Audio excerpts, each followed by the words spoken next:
business and found. I've heard that reported many times. I've yet to see the proof of it. I haven't heard the business owner. I would love to see a business owner come out and say, I asked Kyle Rittenhouse to defend my business, or I asked this organization that he's a member of to do it. I have not seen that.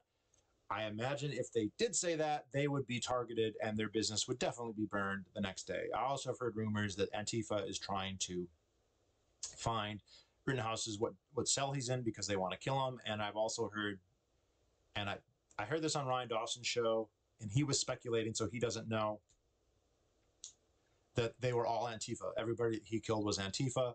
And it is interesting that everyone he killed was a felon. I mean, whatever you want to say about these rioters, the idea that like all of them are felons, well, technically they all are felons because they're rioting or whatever, but like that they have previous records, that's very interesting. What are the odds, right? What are the odds that all the people going for him, provoking him, blah, blah, blah, attacking him were felons?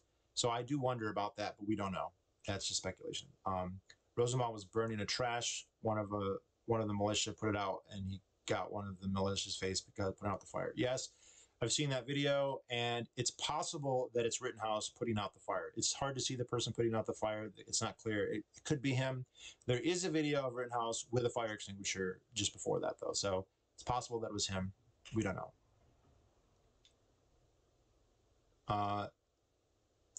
Sitting here arguing about this is completely pointless. Well, it's interesting, broke microphone. You seem to be quite spicy lately. Good to hear from you. It's not completely pointless. You're watching it. All right. If you think this is completely pointless, you can turn the channel and watch something else. I mean, you're just sitting on your computer doing nothing anyway. So fuck all. What does it matter what I'm talking about? Maybe it'll change somebody's mind, right? Yeah, I never know that. I don't go into this. I'm not fucking naive. I don't think that like a million liberals are going to watch this and become right-wing, NRA supporters, but people on the margins do actually change their minds. I get people who message me saying that they did. So I will do it on that. And because I think it's cathartic. So it's not pointless to me, and you're watching, so it's not pointless to you. And if you don't agree with that, it's not a public school. You don't have to go. There's no compulsion.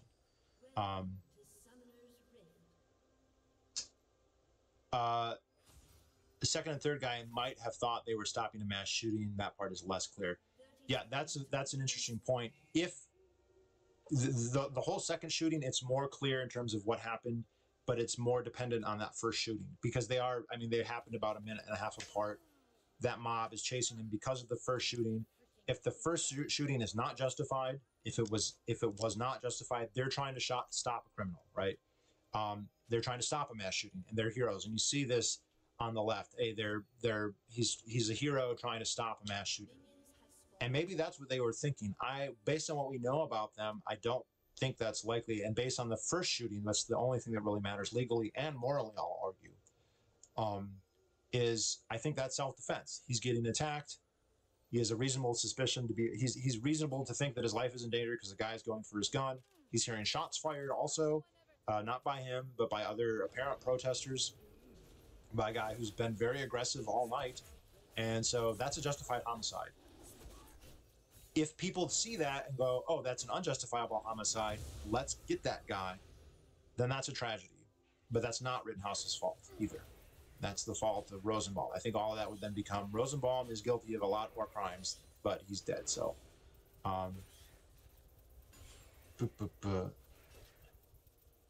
you should be talking about the Stalinist anti-reality discord happening about this case instead.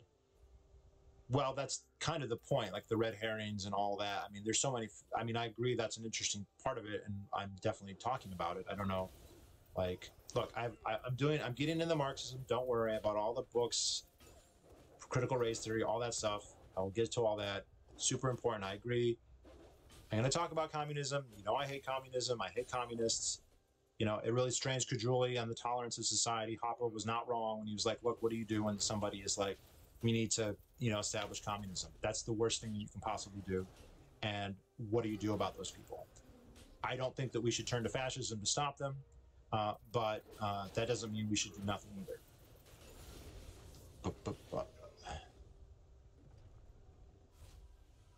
He was a lifeguard, so I assumed he learned EMT. I see EMT. Maybe I'm getting this wrong, but like EMT is a profession, like a highly trained like ambulance person. A lifeguard has some basic CPR, some basic first aid. I don't think that makes them an EMT, but maybe he had more than I thought. Maybe it's more than I would think. I've met lifeguards before, and very often they have an attitude like they're really highly qualified, and they're not. They're typically like mid-teen, 14, 15-year-olds who, know CPR. It's like getting your first aid merit badge in Boy Scouts.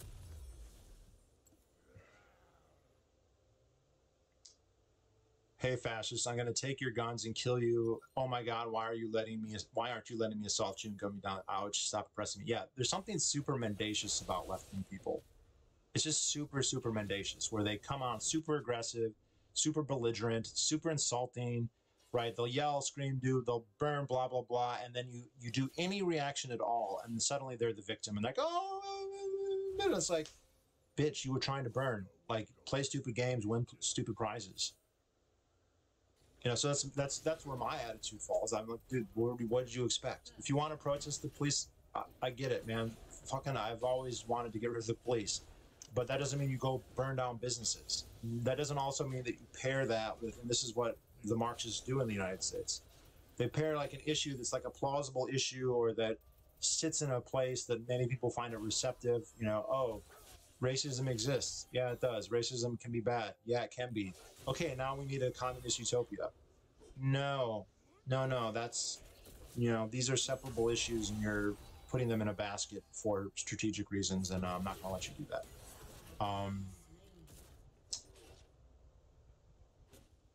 Kai's lawyer seems to think the bullet came from somebody else. We need an autopsy. We need to see all that. They should know that by now, right? There's no way they haven't gone over that body.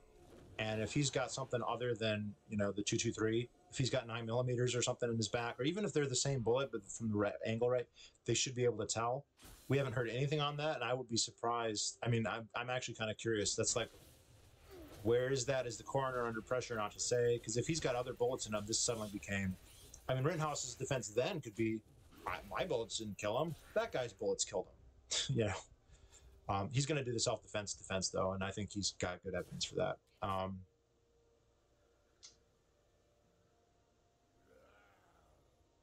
I've used avowed anarchists use the state lines argument. So have I. I've had avowed anarchists, say he should have called the cops, right? He shouldn't do vigilante. That's not his job. I'm like, you're an anarchist. Don't you think that this is exactly what you're supposed to do?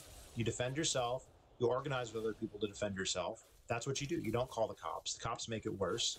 It's not their job. That's not what their job is anyway, right? They like to propagandize that that's what they do, and it's not what they do. And so, yeah, the state lines thing doesn't mean a fuck to me. I don't give a shit. I wouldn't care if you went to Canada to do it. Like, Canadian businesses can be valued as well. Nice to see a Herb.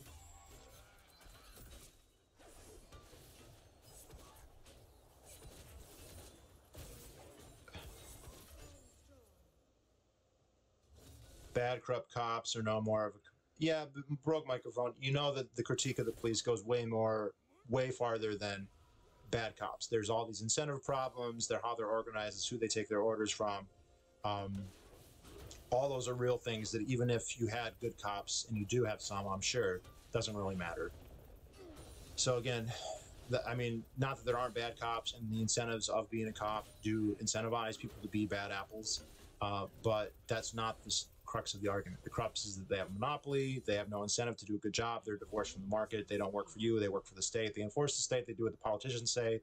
There's a double standard. We all know that. Kamala Harris or Hillary Clinton or any of these people, and even way smaller, like, your local mayor, your local sheriff, they get away with all kinds of bullshit because there's a monopoly, and it gets abused constantly to our detriment, right? Institutionally abused, not institutionally racist. This is what's really annoying about these protests. It's really fucked up about these protests. There are actual systemic institutional problems with the police. It's not that they're racist. They're not. That's not the problem. That's not a problem at all. The problem is institutional, and it's systematic. It's not racist. That's what's so annoying about these Black Lives Matter protests. And it's infuriating that they whip up this uproar because a black guy gets killed, but never when a white guy gets killed. So nobody gives a shit about Daniel Shaver, or Tony Tempa, or these other people, and there's more of them. right? And I'm not saying that from the white and I hate that white people are getting killed. I hate that people are getting killed, and I hate that there's this in our culture. Some people are worth more, right? If you're black and you die, it's a tragedy, and we need to have riots, blah blah blah. If you're white and you die, it's like, well, nothing. And that doesn't exercise me as a white person. It exercises me as like, where's the justice there? And it also now there's clearly this misalignment where the problem is systemic, right? But it's not racist. It's because of the institution, and largely derived from the fact that it's a monopoly and it's funded by taxes and not by the market.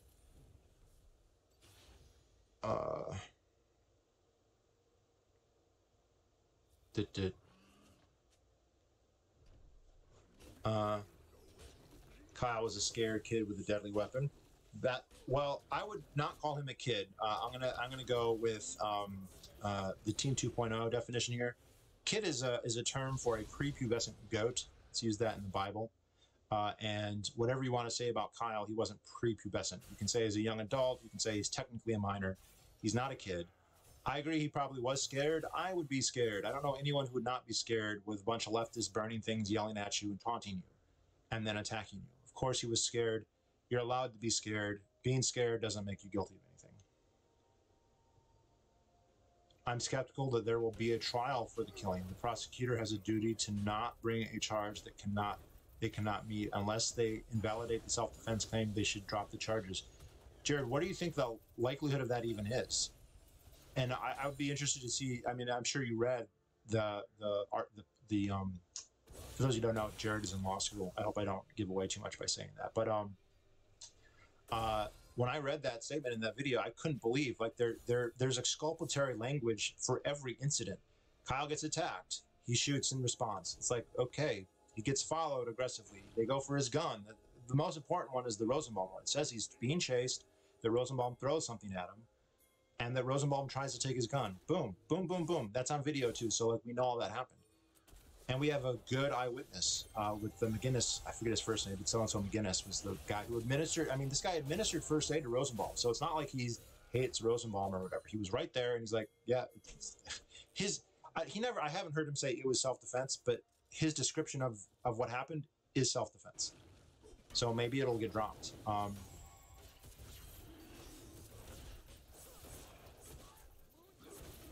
In Wisconsin, you have a right to self-defense even if you're provoked. Wisconsin self-defense laws are very permissive. And on top of that, he was running away in every video. He's trying to run away. The idea, somebody was telling me, oh, he's hunting. It's like he's out hunting protesters. I'm like, you hunt protesters by running away? That doesn't make any sense. And again, he exercised, look, I don't know what I would do. I've never been in this situation. But if I had just been attacked, fallen to the ground, had 2 or 3 people come at me, I shoot at 3 of them, I kill one, somebody comes after me with a gun, I kill another one. That second, other people are charging towards me, directly beeline for me, and I level my rifle at them. I'm probably pulling the trigger. Okay? I'm probably pulling the trigger. That guy, the other people charging him, point this out in the video, you can see it. He's killed Anthony Huber. He shot Grosskreutz in the arm, ripped off his tricep, who's armed, disarmed. Joke is now he's called Lefty because his right arm is gone. And you've got other rioters mobbing you. I could understand. I'm not going to say I would do this because I haven't been there, but like I can understand somebody just unloading on all of those people. And he did not do that. So if he was just like this mass shooter, technically this isn't a mass shooting. Because there's only 3 victims, not to be technical, but like that is the FBI definition here. Unless you're going to say everybody who there is just a victim, which is what the Brady campaign would say. But I would think even those would have been justified, especially there's one who's running right at him. Like he does put his hands up, so that would have been fucked up in court. The one guy who does put his hands up is holding a gun and does like a jig. And it's like, yeah, I'm sorry, you got your hands up, but your hand's on a gun. And also, we've got a post from you on Facebook telling your buddy you wish you'd killed him. Going to start a Kyle fan club. I think there's going to be a lot of those coming up. Yeah, when the guy fakes his surrender to Kyle when he's on the ground and then pulls on him, gross. Glad he lost his bicep. Yeah, it looks like a fake out. It looks like he was running towards Kyle, and before he knew what was happening, Kyle had a gun pointed at him, so he stops and he tries to like move to the side, points the gun at his head, and Kyle blows his bicep off. Be very curious to know if Kyle was trying to blow his bicep off. If he was, that's amazing marksmanship. My guess is he was just trying to shoot him. That's where it headed, you know.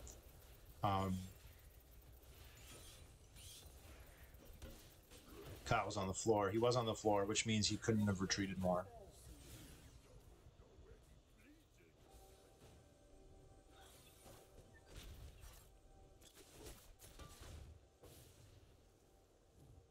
There's a great video angle of Rosenbaum clearly lunging at Rittenhouse just as Rittenhouse turns towards Rosenbaum and squeezes off the headshot.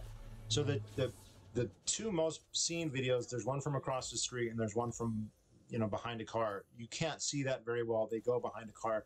There is another one that I've seen from the opposite direction, but that didn't look as high quality. If you can find that video and post it, I would love to see that. Mr. Liberty or Death.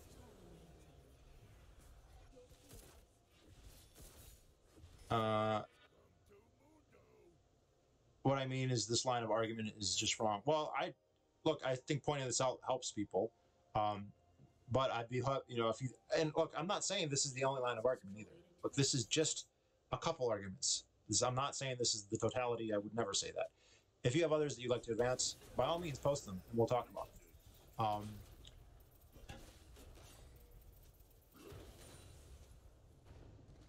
No, I think you're right on the gun part, on charity. Whatever laws you want to dictate people's habits for health defense requires force, which equates to being virtuous when government makes you. Yeah, and it's not, you know, the guy who got me into politics way back, John Mongopoulos, said, you know, there's no such thing as forced philanthropy, right? If I force you to do something, it's not charity, right? Charity has to be voluntary. That's not philanthropy. That's not charity. And so all these welfare programs, whatever you want to say about them, they're not charity. Okay, it's compulsion, it's coercion, and it's, you know, not to mention ineffective and wasteful and corrupt, blah blah blah. So it is interesting that you would suspect somebody who's, hey, we're gonna. It's fine to tax you to fund the police, although I guess that's now the left is saying not to do that. But you know, for now, until they realize all their programs require it, right? No cops means if we get rid of cops, public schools are gone, right? Like if we're not going to enforce these taxes on people, all this shit's gone. So they are not gonna, the woke left is not going to sacrifice the beneficent Leviathan to fucking assuage super sensitive black people. Or actually, as it turns out most of the time, super sensitive woke white people.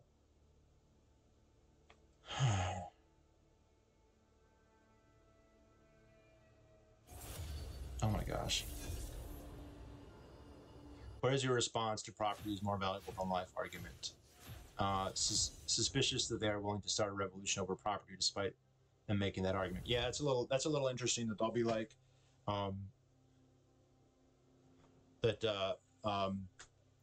property that I mean Marxism is materialistic, right? The whole point is to change the economy and blah blah blah. Yeah, my argument to that is that you need property to live. Right, we can't just be naked. We have to have property, and you have a right to it, or you don't. And if they're going to say that you can't defend it, then you're saying that it's all forfeit. That you can't. That is what that amounts to. Saying that all your property, you have a duty to be robbed. You have a duty to be victimized. The only, I guess, the logic there would be like you can defend yourself from death, but that's it. And no, that's bullshit. And I mean, and I don't think even they would believe that. So let's say we're just going to march in and take all the black people's stuff, right? I mean, you could actually use this as a justification for slavery. We're just taking your property, right? We're just making you work and taking your property, but we're not killing you, right? They weren't killing the slaves. And if the slaves tried to resist, if the slaves were like, I'm going to resist and I'm going to kill you, then the left people, the people who would say that would be like, well, that's wrong. You shouldn't resist because, you know, life is more valuable than property. You can't kill somebody just because they stole your property, right? Just because they stole the cotton that you picked doesn't mean that you have the right to kill them. So it's a totally vacuous argument, and it's one that's not made in good faith, as is always the case with fucking Marxists. I mean, Lenin and Trotsky, all of them admitted that you lie. Like, you will say you believe one thing to get what you want. They all do it. They've been steeped in that culture. Some of them to the point they don't even know that that's where it's coming from. That's just how they are. You cannot trust them. They're snakes. I mean, literally, like, you can't trust them. You can't be friends with them. You can't give them an inch. They'll take the whole Soviet Union. So no, I don't like that argument. It's stupid.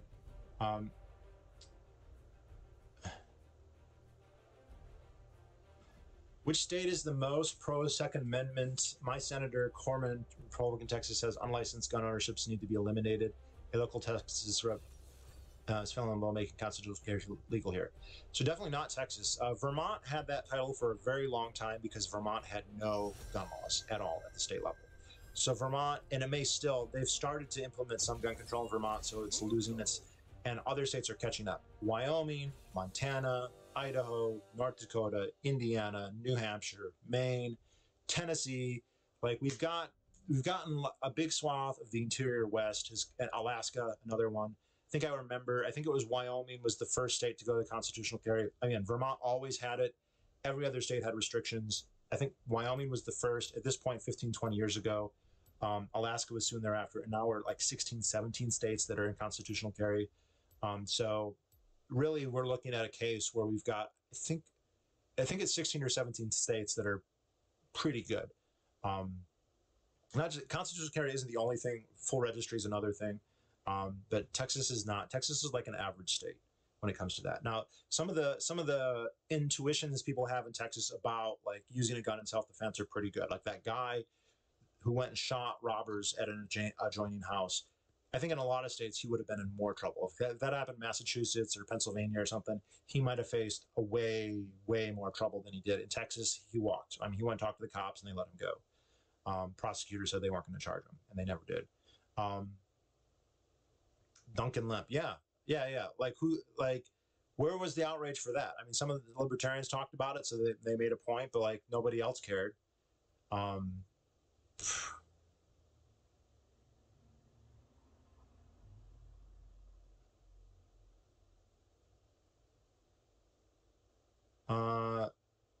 I think the likelihood is very high, especially given the written statement. They set it up to allow for an arrest, but also drop charges. I don't have a problem with the arrest per se. Yeah, so I agree. Like self-defense, you kill somebody, even if it's legitimate, it should be scrutinized. Now, obviously, anarchists, this should be a private court. The family of the person you kill seeks restitution. Says, hey, you killed our family member, and then they're like, nah, your family member fucked up and attacked me. So honestly, you guys should chalk up or whatever. We don't have an anarchist system, don't have a polycentric legal order. That's fine. So, I don't have a problem with this getting investigated. I don't even have a problem per se of there being a trial necessarily. One of the lawyers I did watch, and I think you probably watched him too, said this looks like they're giving him an out. And so it is possible that, hey, they feel like they have to make an arrest because 3 white dudes got shot. Again, so many people were saying that this was racism. Like, you got a white guy killing other white guys, or, I mean, some of them are Jewish, so some people are going to quibble about them being characterized as white. Fine, whatever. But, like, the idea that this was a racist crime seems very unlikely, And his statements and the statements of the militia people were, pretty pro BLM. None of them were saying, fuck you, BLM. None of you were saying, fuck black people, go back to Africa. None of that. It was, don't burn down businesses. Like, do what you want, protest how you want, don't burn down a business. That seems like a perfectly reasonable, like, an unimpeachably reasonable sentiment to have. And that's the sentiment he apparently have. And if you want to speculate, say, well, yeah, he was cleaning graffiti, and yeah, he was a lifeguard, and yeah, he said he wanted to do medical aid, and there's video of him giving medical aid, and there's video of him stopping arson. But deep down in his heart, I know he's really a bloodthirsty killer. Okay. All right, let's have some more spectral evidence. Let's interview some witches and see what they have to say.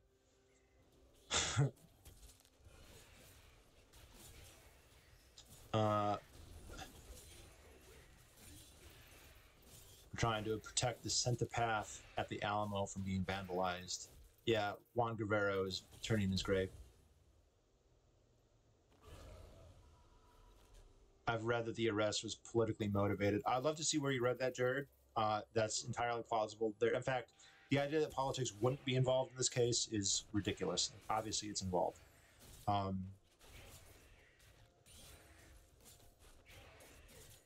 Isn't the tactic in the U.S. legal system to overcharge people and intimidate them to pleading down? Yeah, they do that all the time. But it's hard to do in a case where we're talking about homicide, right? You can't, like, first degree homicide is as high as you can go. He's not doing a plea deal unless they come out. I mean, the only thing I've read this, if they come and say, we'll drop everything except for the charge of, having an assault, right, open carrying, which he may not even be guilty of that. But let's just say they say, okay, option one, we don't even charge you with the homicides or the murder. All that's gone. That's all self-defense. We'll charge you with, open carrying, and that's whatever, a fine, 6 months, time served.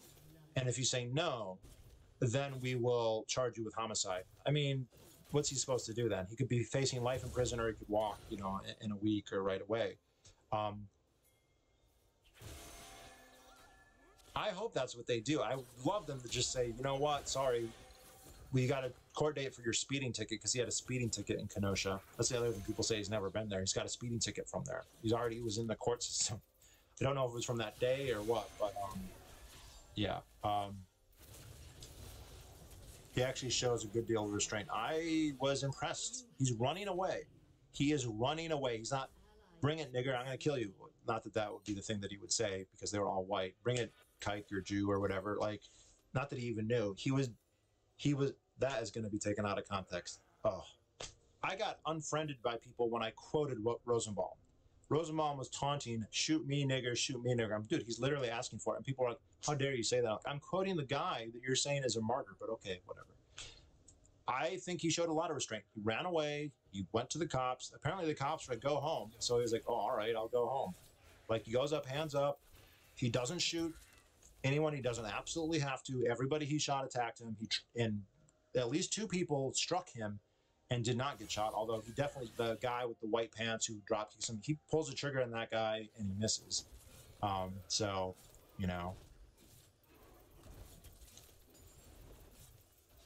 they've changed the definition of mass shooting to 3 or more people, so Kyle is a mass shooter. Yeah, but self-defensive mass shooting is legal. Every gang shooting is also a mass shooting, then of which hundreds occur last week. Oh,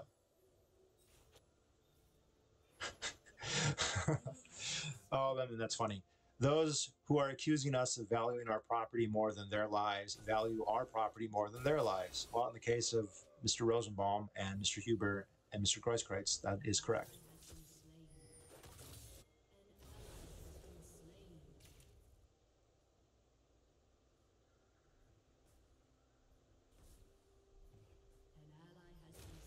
None of them are even Jews, just Roman. Maybe, I don't know. People were debating this. Grosskreutz, that's German. Huber's German. Rosenbaum? Isn't that Jewish? I don't know.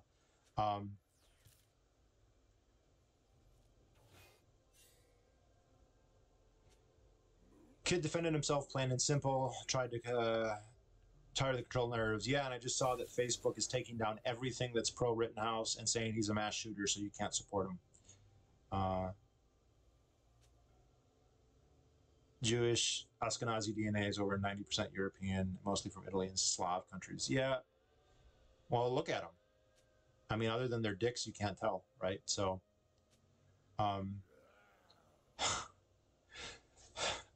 off-topic question, but I want to start restoring, but I have a disease that requires me to basically be on antibiotics for the rest of my life. Will that negatively affect my restoration, mitosis? I have no idea. There's nothing about restoration that encourages bacterial infection, so you should be fine as far as that goes. I have no idea if that will affect mitosis. My guess is probably not, because just going on, if that was true, then going on antibiotics would mean you'd have to watch your weight, because if your mitosis was impaired and you gained weight, your skin would split. So unless your doctor told you to be worried about, gaining weight or putting on muscle, you're probably fine. But, ask a doctor to be sure. I just see a kid running away from a psycho, banishing Banshee's trying to unarm him and kill him in that kid's position, I would be equally frightened as well. Yeah, and I asked in one of the videos, after he shoots Rosenbaum and he runs away, somebody else, it sounds like he says radium them, but he was actually saying, oh, I forget. I heard what it was, like not curb stomp him, but yeah, basically they were admonishing to kill him, beat the shit out of him.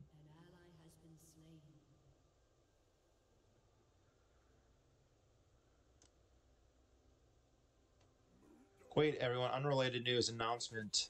Michael Humer and David Friedman will be debating 2 cringe YouTube ANCOMs, non-compete and Thought Slime, on September 11th. Wow, I would love to see that. Humer and Friedman are top-notch debaters. And wow, that'll be amazing.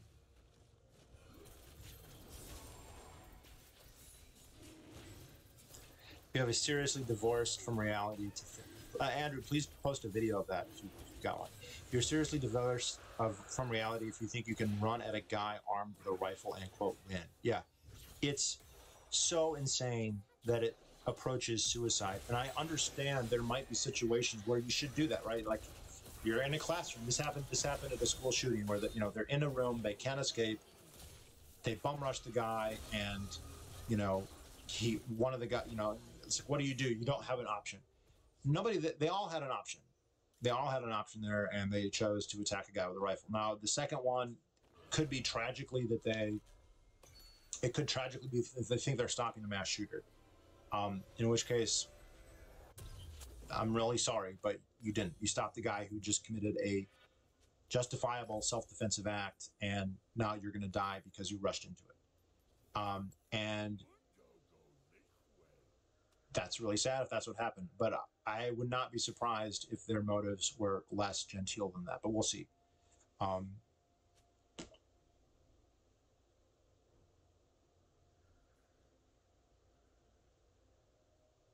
Looked up Free Kyle on Facebook, and they removed all traces of it to keep the community safe from what? Rightful scrutiny or self-defense or... I mean, everyone knows that these tech giants have their biases, and so I don't know if they consciously enact them or if they're just subconsciously doing it, but they are.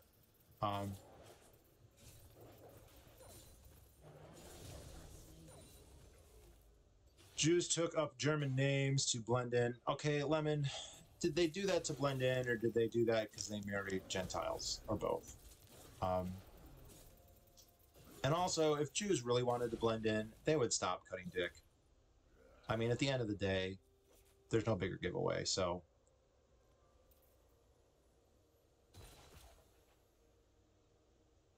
Yeah, I want to see a link to this debate, this Friedman-Humer debate. September rally in Portland, crazy. Everything in Portland is crazy. I actually have a relative, well, an in-law, somebody who's married to a relative of mine until recently, just for us, who tried to, well, I won't say where, but they tried to join Antifa, and apparently didn't make the physical cut.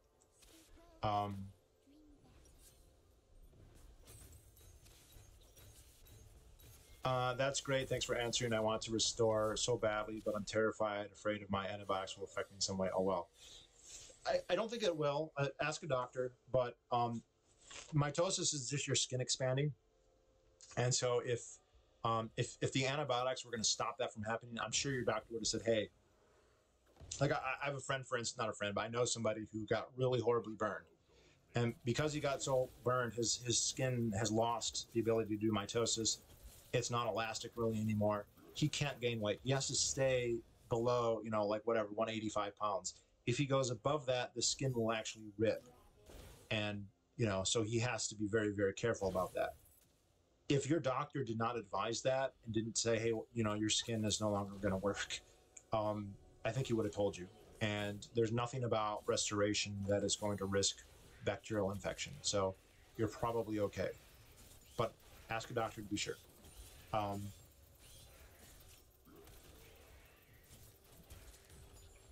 It's a mob mentality. IQ is lower than average, and almost all social inhibition is removed. Yeah, and this can happen to anyone. I noticed this in high school going to football games. You know, I would go to the football games and you get into it and you can almost feel this animalistic like anger, hatred, aggression towards like the other team, the other town, and it's like, why? And I know it always didn't sit well with me. I would feel like, why am I like this is very I had watched enough shows like The Human Animal with Desmond Morris. I watched that show in middle school and was like, wow, this is like some kind of we're social animals, which is, you know, our strength. Right? If you ever read Sapiens, he has a part where he goes, you know, you put one human in a forest, he's dinner. You put 100 humans in the forest, and they're going to wipe out everything. Um, and like so, it's wonderful, but it has a cost. And sometimes we can surrender our autonomy in a way that is terrifying to ourselves and to others. So, yeah, brainwashing doesn't absolve one's behavior. Tell me about it. Confessions of a reluctant former hypno-slave. I still feel guilty about some of the stuff that I did, but whatever.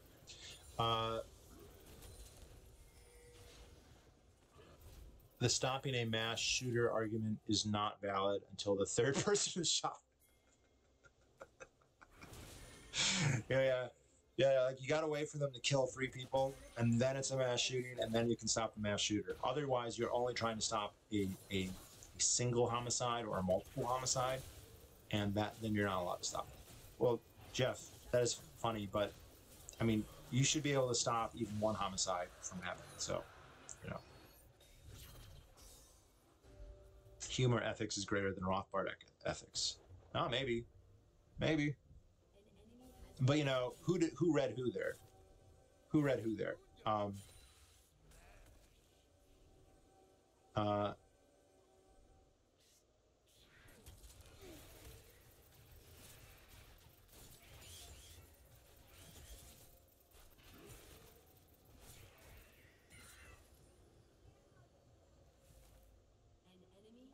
Hypnoslave, I want to try that. Sounds fun. I'm just going to do whatever at this rate, being inside a lot. It's that is becoming more of a thing. I've had people now reach out to me like, hey, can you help me with this? I am encountering some weird hypno stuff.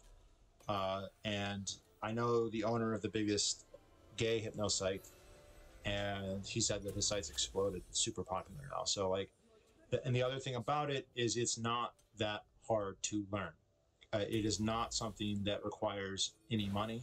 It's not something that requires years or months. You can learn it in a few hours. You can get at it with, you know, several hours of practice. So, and its potential is like it's pretty great. So a lot of people are going to be doing it, I think.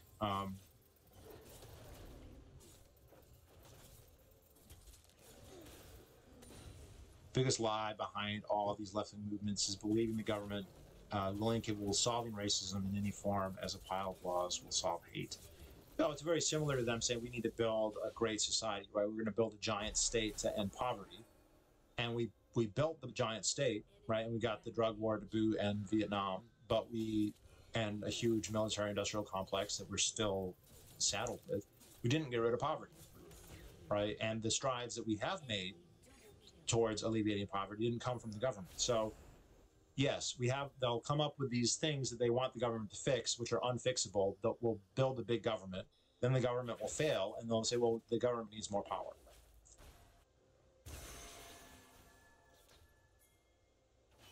Yeah, there's no reason to think antibiotics will affect your rate of mitosis. Consult a doctor. Yeah, that's my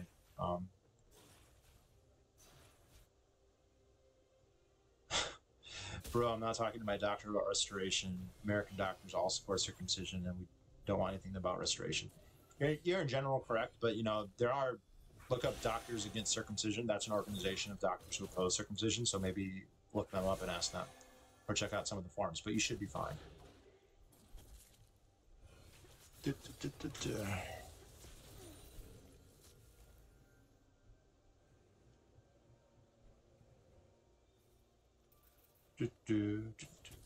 All right, guys.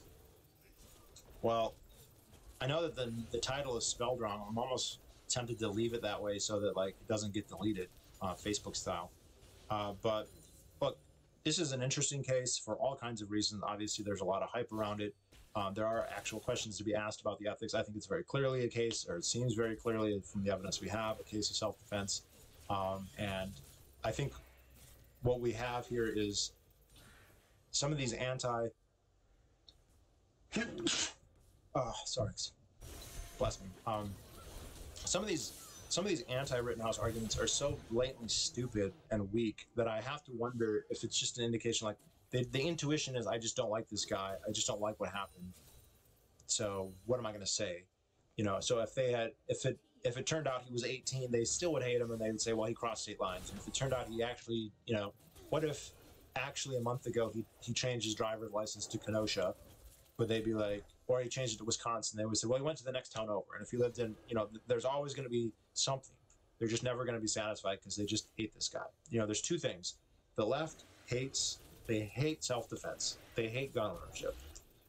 And they also lionize not only the protests, but even the rioting, right? There's not really anybody on the left who will condemn rioting in any sense. There are probably some who are uncomfortable with it, but most of them seem to venerate it, you know, and celebrate it. And so you have somebody who's doing something that they hate. You know, he's apparently, I mean, they say he's Hispanic, but he's just going to be a white Hispanic like George Zimmerman, right? He's got a gun. He likes Trump. I mean, I don't know how many people are like, look, he went to a Trump rally. Fuck, what does that have to do with whether it was justified or not? Yeah, if he was a BLM supporter, this would be completely different. And we did. There was a BLM supporter who killed a Trump supporter, and it's not in the news at all. Nobody cares. It doesn't matter.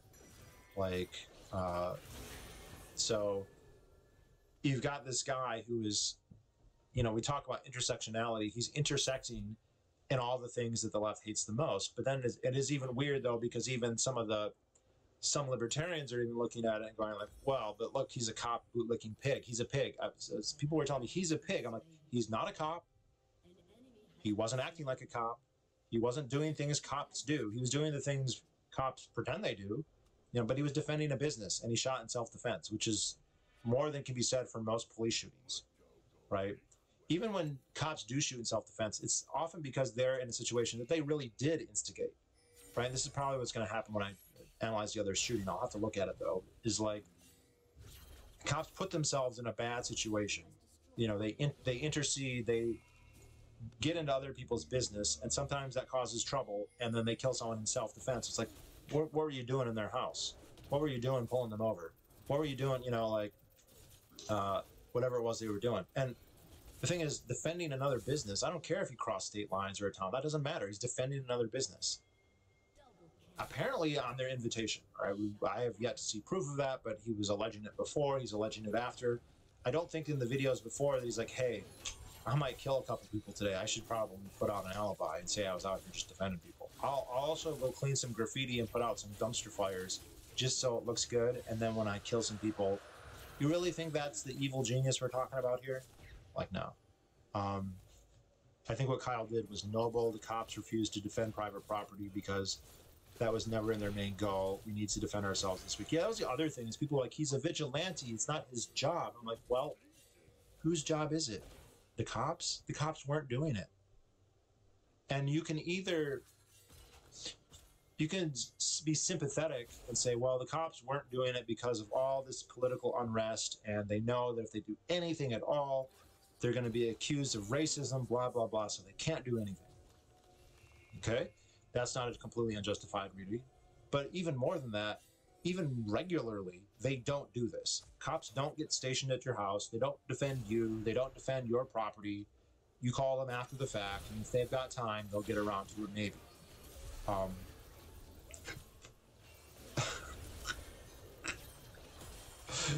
The craziest theory was that he wore latex gloves to hide fingerprints. No mask, but gloves on. Lol.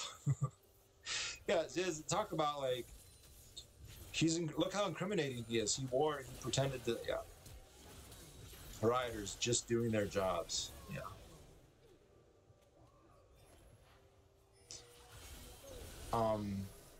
Yeah, so the cops don't defend you. They don't defend your stuff. And so this, well, he's a vigilante. You know, I think I would have to look up the definition of a vigilante. I think a vigilante is somebody who goes getting people, right? I'm going to go door to door until I find this person. Just defending yourself or just defending property does not make you a vigilante. If that's the standard, then all defense of any type is vigilantism.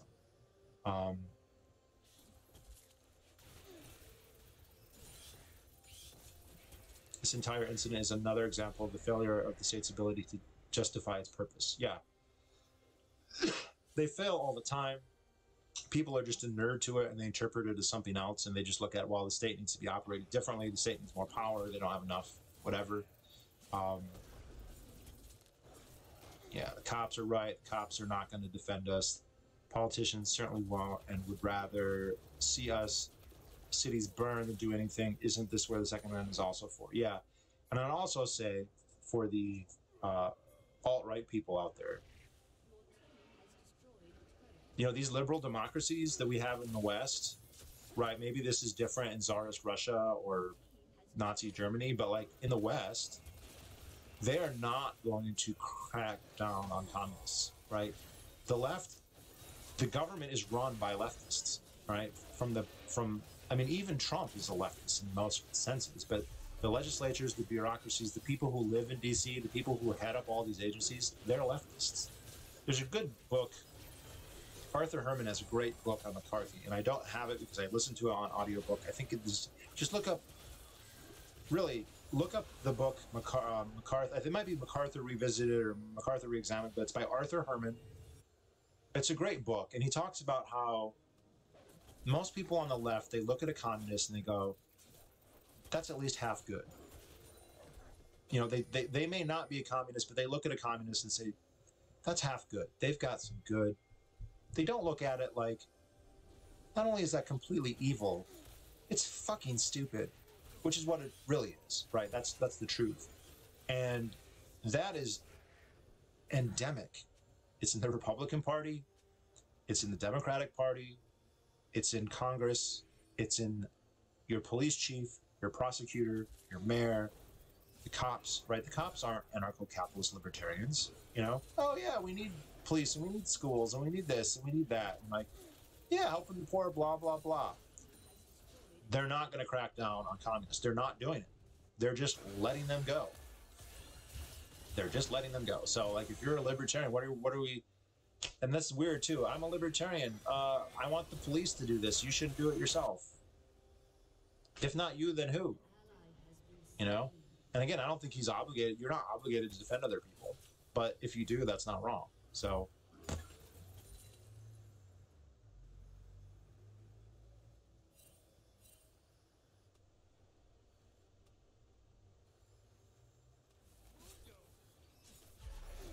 Rothbard wrote in For New Liberty, and I haven't read that in like 15 years, that you can't arrest someone without literally witnessing the crime in person.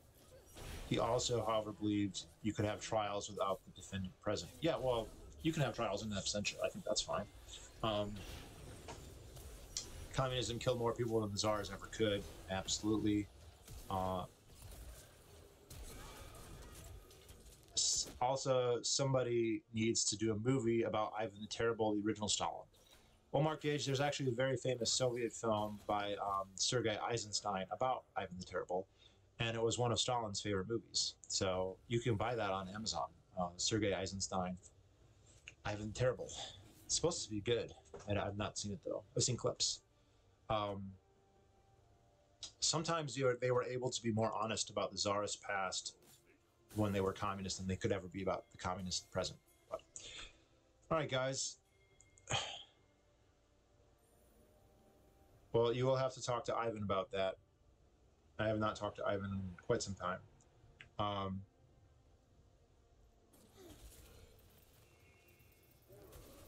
I've never met an alt-right person in real life.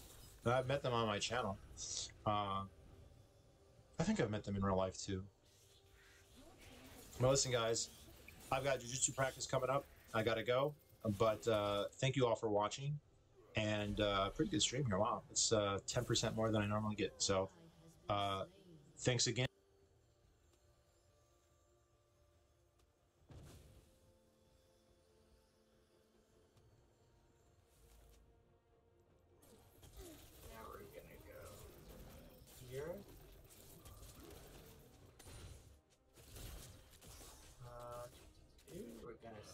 update on streaming now.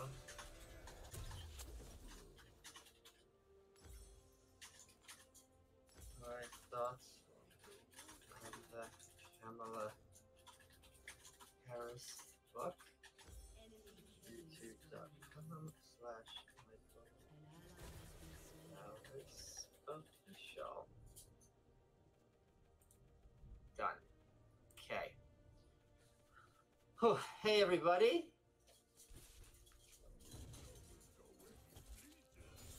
So we're going to go through it. I read it. I'm going to give it a chance till we have 100 people in here. Hope everyone's having a good Labor Day weekend. I have to write an article about this for the Federalist, which is going to happen soon. So I'm just going to give people a sec to get in here, and then we can talk about the book. Miguel Ferreira. What is that, like 5 cents, or like the price of a kid's kidney in your shithole country? Okay.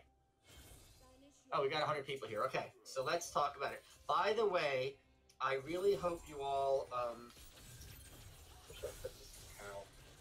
I really hope you all enjoyed the episode of the Timcast I did yesterday, Tim Pool's show, Tim IRL. That was a lot of fun. We went long. It was kind of interesting seeing people's, I don't want to talk about Austin in another live stream. It was kind of interesting seeing people's reactions. Because,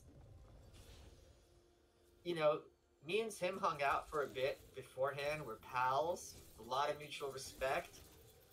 And seeing how people perceived our interaction, to me as a person who's there, it's always very interesting because people just read things that aren't there. I think some people were like upset that Tim was interrupting me. I wasn't upset. I thought it was a very good conversation.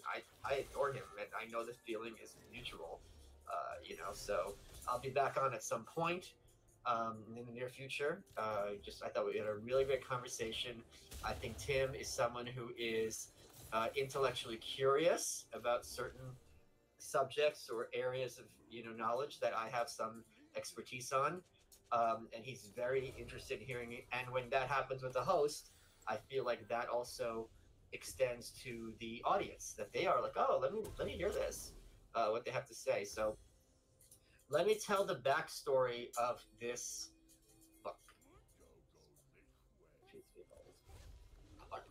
So someone messaged me on love the Tim Pool appearance. My 19-year-old pre-med son and teacher wife both love the education talk. Navigating from the inside is difficult. By teacher wife, I assume you mean it's your husband. I fucked up the joke. Anyway, Mazel Tov on the son. And I do appreciate your wife's position, because it's gotten me really rough.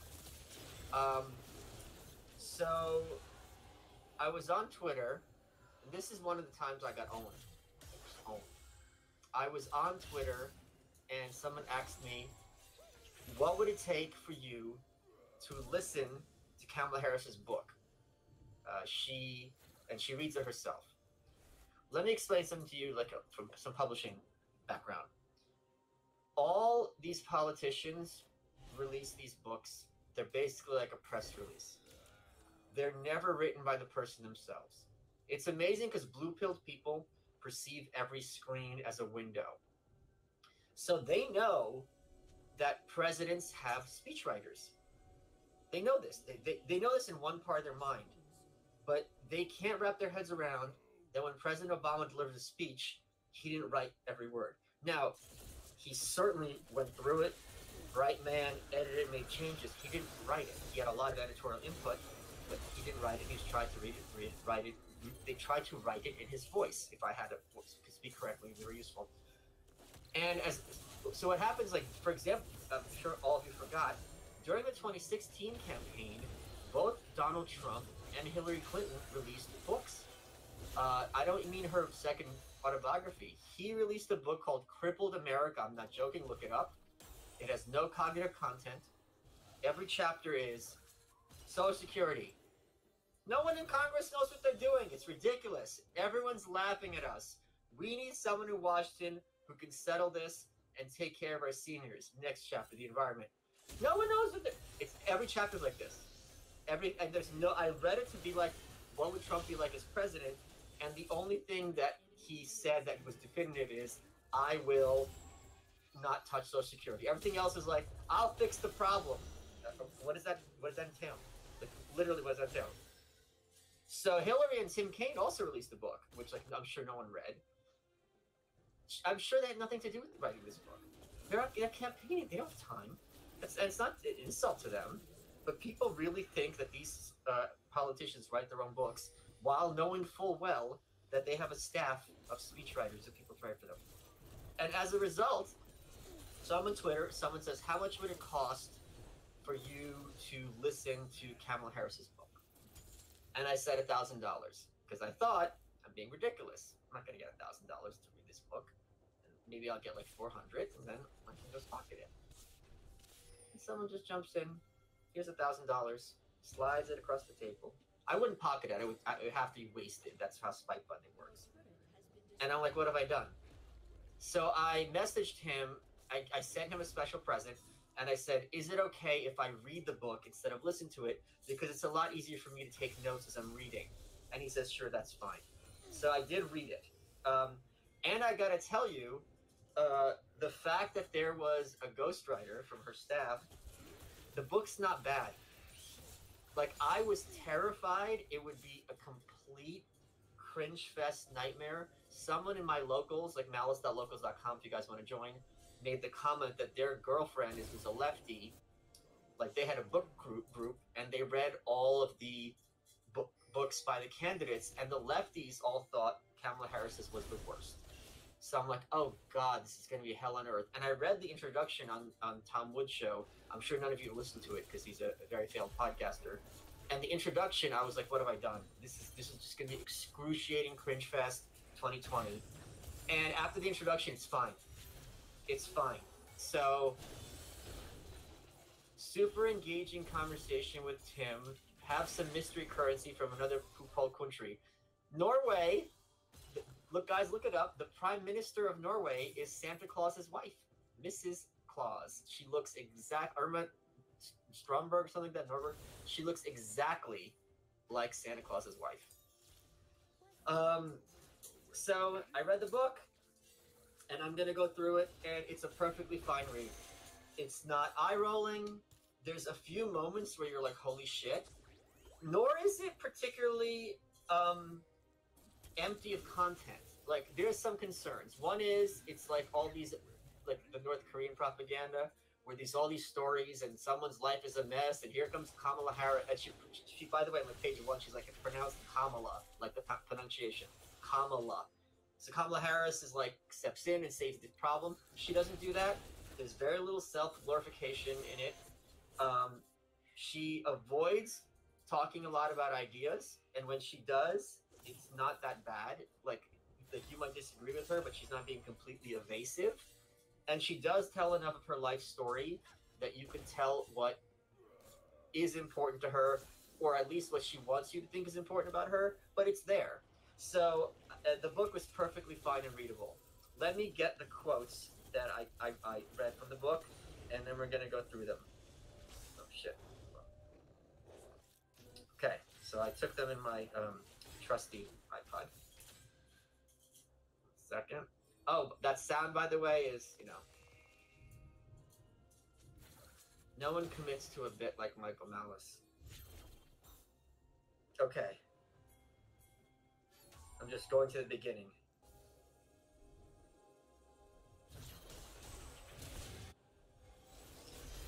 And we're going to go through it this way. You're never going to have to read it. Okay, so this is page, I don't remember what page it is, early on, and this is where I read it on Tom's show, and I was just excruciating. It's election night 2016. She's elected to the Senate. This is a major accomplishment, like a major accomplishment. She's having her party, victory, At a certain point, my 9-year-old godson, Alexander, came up to me with big tears welling in his eyes. I assumed one of the other kids in our group had been teasing him about something. Come here, little man. What's wrong? This book really speaks to me. Alexander looked up and locked eyes with me. His voice was trembling. Auntie Kamala, that man can't win. He's not going to win, is he? Referring to Trump. First of all, this is how we make fun of you.